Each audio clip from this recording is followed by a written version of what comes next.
All right, welcome back. So, just getting right into it, I got another news of the day video for you guys here.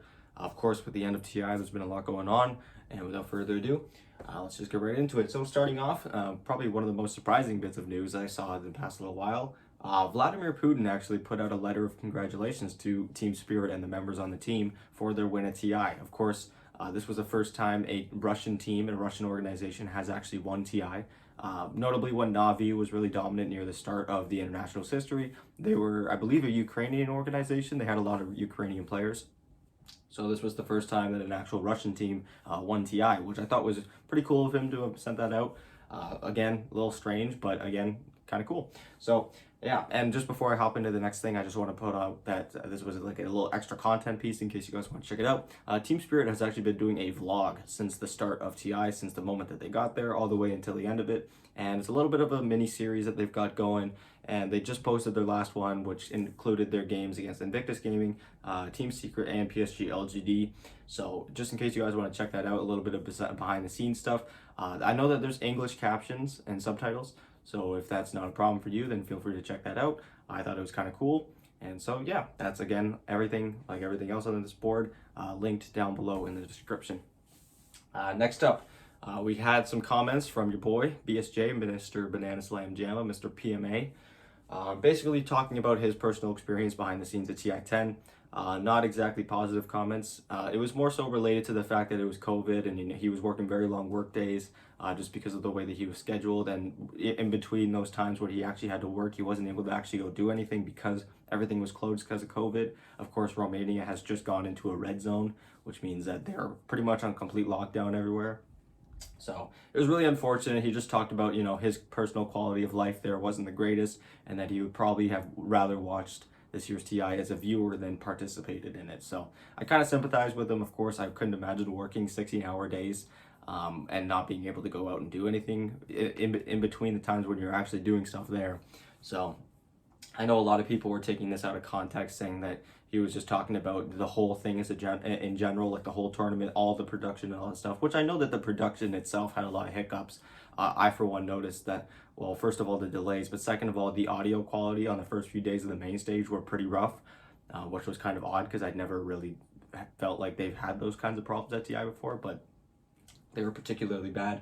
And, but no, he was just talking more so about his own personal experience and just how he just didn't really feel like he enjoyed himself there. So we'll have to see if anyone else from the staff list or the talent list come out and say anything about it. But for now, he's the only one that has said anything. And so, yeah, let me know what you guys think about that one in the comments down below. Next up, some more roster shuffling news from South America. Of course, a few days ago, we had Thunder Predator and their roster parting ways. Well, now we have NoPing, the other South American team to have made it to a major this year, other than Beast Coast, also is parting ways with their roster. Notably, they actually did make a position 1 change after they failed to qualify for TI in the regional qualifiers. So HFN is not going to be part of this roster move away from Thunder Predator. From NoPing. They had actually brought in Pakaz, excuse me if I'm pronouncing that wrong, as their new position 1 after those qualifiers, and he's going to be part of that 5 stack that is now moving away from NoPing. I don't believe HFN has found a team yet. I actually have not looked into that. I will look into that after this video. So yeah, the 5 stack now moving away is Pekaz, Dark Mago, Oscar, Matthew, and Panda. And so yeah, it's kind of becoming a more common thing, especially in South America, for teams to just kind of leave the organization or vice versa, or for a mutual agreement to split their ways. Because we saw this obviously with Infamous after TI9, they got picked up by Beast Coast. Now we're seeing it with Thunder Predator and NoPing, where the entire roster and the organization split ways. So we'll have to see how that ends up and where they end up, if they start making their own teams, if they join some bigger organization. We'll have to see. Next little bit of news, and this one is controversial, I think. I think everyone kind of has their own opinion on how this whole grand finals kind of went.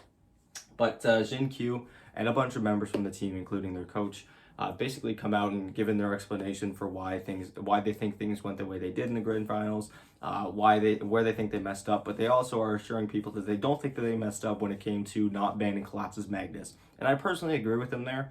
A lot of people, especially from an outside perspective, could have easily just seen all of the highlight clips of Collapse playing Magnus and been like, oh, you just have to ban that hero against him every single time. And that may be true, but at the same time, Team Spirit is a lot harder to draft against than just banning Magnus and Mars every single game, because he can play. He showed that he can play a bunch of different heroes. He played Doom and Tidehunter also particularly well, which also could have been very big heroes for Team Spirit and PSG.LGD both. So I I know that there's a lot of memes and stuff going around with people just clowning on them for not banning Magnus, and that's all fun and all, but at the end of the day, I don't think that that was the reason that they lost. And now there's like this huge conspiracy theory that the whole thing was rigged for gambling websites to win money, because everyone was betting on PSG.LGD to win, and then they lost and stuff like that. And I think the whole thing is ridiculous, because if the whole thing was really a hoax, then where did it begin? Did it start all the way at the start of the group stage? Was every single game just set up for that reason? It doesn't make any sense to me. The prize pool was $18 million. I don't think any single team would have forfeited that for some rigged event. It just doesn't really make any sense. Not only the money, but also the prestige of having your name on the Ages of Champions. So yeah, there's a lot of stuff like that going all around, and I personally just think it's funny because it doesn't make any sense. But oh well, people just have a hard time coping with the fact that there was an underdog story, and that the best team in the world didn't end up being the best team in the world on that day. So yeah. And next up, we have Khezu, who previously has been on a large amount of teams.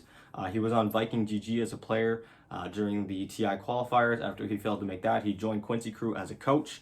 And now that Quincy Crew is kind of dissolving, of course, we had the news that they were going to be having a big amount of changes coming up.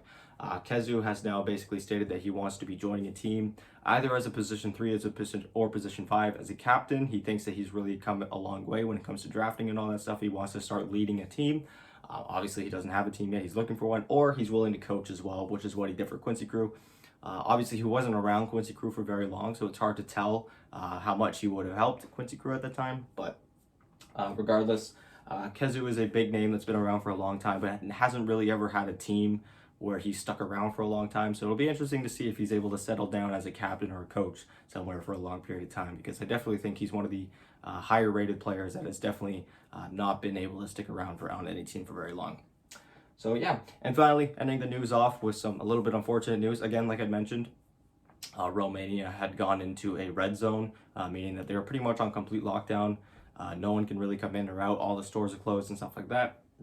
And a few Filipino TI10 players are actually still stuck in Romania right now. They aren't actually able to go back to the Philippines. Those are the likes of DJ Raven from Fnatic, Abed from Evil Geniuses, Cuckoo and Carl from T1, as well as Kill the Mage, who is I believe he's the performance coach for Team Fnatic as well. They've all been stuck in Romania right now, so hopefully they can find a way to get back home, because obviously it would really, really suck for them to be stuck in a country that also is not doing very well COVID-wise. So yeah, that does it for my news of the day video. Again, I will be having a bunch of new uploads coming up throughout the next week and throughout the next few days, covering all the sorts of news and changes and stuff in the Dota 2 pro scene. So if you don't want to miss any of that, please subscribe, and I will talk to you guys tomorrow with another video.